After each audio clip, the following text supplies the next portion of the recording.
Okay, we're going to have a look at the iPad too, and there are loads of really fun apps that you can upload onto your iPad to play around with your photographs. We're going to have a look at an app where you can change your photograph into a piece of artwork. Let's have a look at Mobile Monet. I'll have a click on it there. I'm going to go into my photo library and bring up a photograph that I've just taken of a chameleon, which I thought would be rather fun. When the photograph comes up, you'll see the original photograph that I had taken in colour. And what happens is the app has changed it into a black and white ink drawing. Here's the ink icon here. I can play around now with how much ink I put onto my picture, how thick the line is and how strong the line is. I can put some more grey into the picture and even some more black if I want to in certain areas. And if I would like, I could change the colour of the ink pen. So if I didn't want my chameleon to be black, I could change it to green or blue or pink, whatever colour I'd like. And I'm going to slide it all the way back and change it back to black.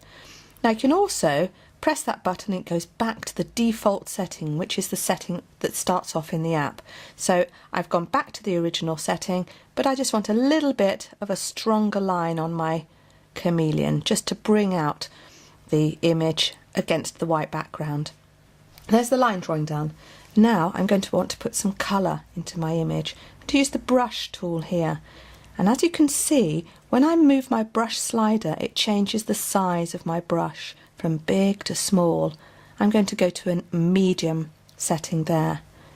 Now the brush on this app is actually going to be your finger, which is rather fun because as you press down, press lightly, it paints back the colour of your chameleon onto the drawing.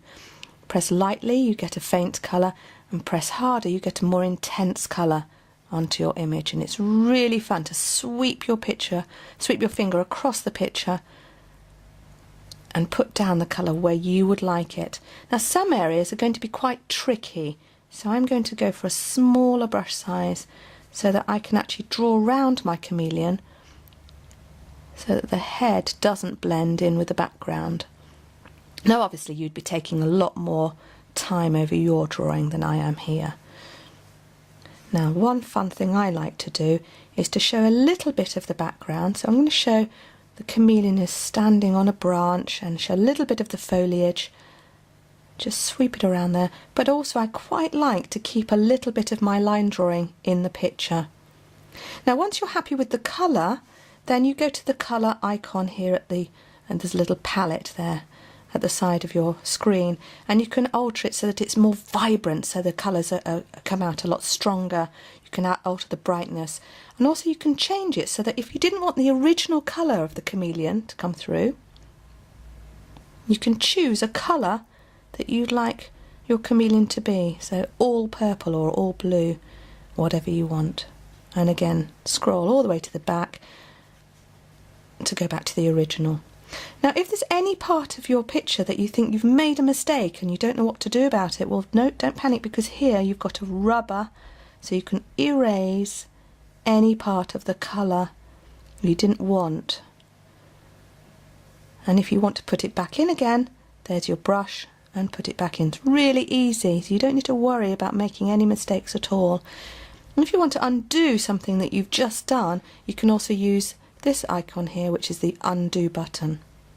So there's my chameleon all finished. Now I want to decide what I want to do with it. So you need to save it onto the iPad or onto your computer, and then it's ready to print out, whether it's going to be a mouse mat or a big canvas for the wall or a picture for your bedroom, all finished. Okay, I think that looks really super and really proud of that, and I'm going to save it now.